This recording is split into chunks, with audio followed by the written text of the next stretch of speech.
So I've been doing a series of videos called Story Time because I have many stories throughout the time that my daughter was shaken until now, which is 3 years after her death. There's lots of stories I can tell about different things, and so this story in particular is going to be about being investigated after she was shaken. So she was shaken in 2017 by her biological father, my now ex-husband, and of course we were immediately investigated for that. So I'm just going to kind of talk through what it was like to be investigated and just tell the story. So my ex-husband was alone with my daughter, and then she was taken to the hospital for being lethargic and not responding, and she coded at the hospital, survived, and had very extensive brain damage resulting from being shaken, which led to a stroke, which led to coding.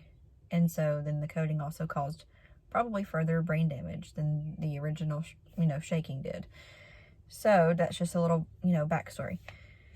So when we arrived at the children's hospital where she was at in the ICU, we were of course immediately investigated. So I was met by a forensic doctor, and at the time my ex-husband and I were separated, living separately, and so when I say we, he did show up to the hospital. So we were separated as far as like marriage and being together, but we were both there whenever this happened, like at the hospital. So we were, I think, both taken into this room with a forensic doctor and explained, well, first of all, there was nothing explained, but she was just asking these weird questions. And, I was, I think, 22 years old, very naive, had no idea what was going on, couldn't even fathom that it was abuse or shaken baby syndrome at that time. So she was asking questions like, how do you sleep with Christa? Or not how do you sleep, but how does Christa sleep? Does she sleep on her back in a crib? Does she sleep with you? All these things. So I was like, well, at that time I'm trying to breastfeed her. I'm trying to, be a single mom basically because we were separated. So she was sleeping with me. And I immediately felt guilty. Like, did I just squish my baby? Is this what this is? I squished her, I rolled over on her. And so the forensic doctor was questioning that, like, do you roll around a lot in your sleep? And just saying things. And she already knew it was shaken baby syndrome, but she was asking these stupid questions of, I don't know what her intentions were behind the questions. Still don't, because I'm not the investigator. But so she was asking, have you ever woken up on top of her? Have you ever rolled on her on accident in your sleep? Just asking a bunch of these questions, and I'm trying to catch on to, like, what was actually happening. And so then she eventually led into the questions of, well, she has a subdural hematoma, and the only way that this happens is certain ways, and so we're just trying to get to the bottom of it.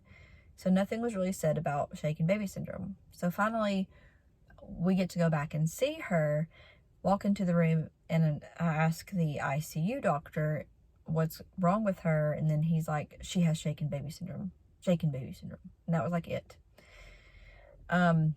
So we went in to see her, and then we were investigated again. So by that time, I guess maybe they were just trying to wait for DCS to get there, which is like the Department of Children's Services in the state of Tennessee, which is where we were living.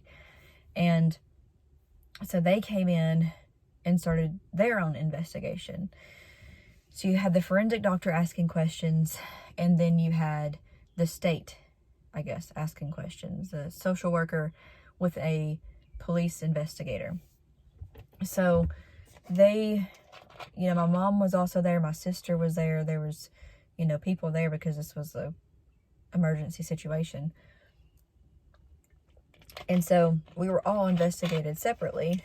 And so with that, the social worker and the police investigator took me into a room and took my phone and said, or they asked us one question, which still haunts me, I guess.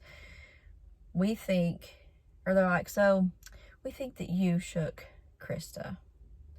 And I just burst out into tears, like, how could you think that? I would never hurt my baby. And I was just crying, and like, and I could see like the social worker lady like fidgeting around, like uncomfortable. And she handed me a tissue, and he's like, I'm sorry that I had to do that, because I needed to see a reaction, which I get. Okay, I understand that. And your husband is not acting that way. He's not acting the way we would expect someone to act in this situation. You know, he's getting defensive. He's doing these things. He's not acting the way we think he should. Why do you think that is? I'm like, well, I don't know. You know, I wasn't there.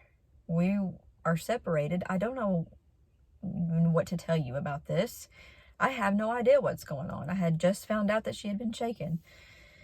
And so I guess it was probably like an hour of being questioned, all different kinds of questions, going through every text message, going through every, you know, everything, every conversation that he and I had. And, you know, what's interesting, sorry, talking about this like makes my throat dry. So what's interesting was they brought up the text messages from the night before. We were separated, so he had her alone that night because it was like sharing custody with a normal divorce and stuff. You know, you share that, and she was alone with him. So I had texted saying, how is she doing? And he had responded, she's whiny as hell. And I didn't think nothing of it, because that's the way he talked. It wasn't like he was this nice, gentle, loving man who never cussed, who never said any, you know, words like that. Like, that was normal to hear from him. She's whiny as hell. So I didn't think nothing of it in the moment. Now, of course, I would think something of someone saying that, but at the time I didn't. So I was like, well, you know, you can do this or you can do that, and to help her to not whine, you know, has she eaten? Just asking these regular questions. And he never mentioned anything about her being lethargic or anything going on. So, anyways, they were really questioning that. Like, why didn't you do anything? And, you know, it was hard not to just carry so much guilt for, like, I should have known something was wrong by that message. Like they said, why didn't you do anything? You know, I didn't do anything. And that was kind of like the feeling. And, you know, those were things I had to deal with. But, so we were, you know, investigated about that specifically.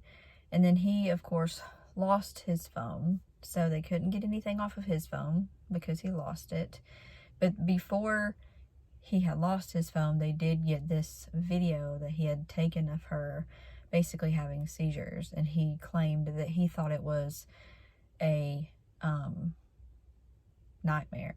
So in this video, she was laying there with her hand making these motions, and he claimed that he thought that was a nightmare, when really it was her having seizures because she had been shaken. So they were able to see that before he lost his phone, because he immediately got rid of it, I guess, or lost it as soon as he had, you know, been investigated and then left the investigation room. So, yeah, we were just questioned for a long time. They eventually came up with determining that they felt he had done it after investigating all of my family, some of his family.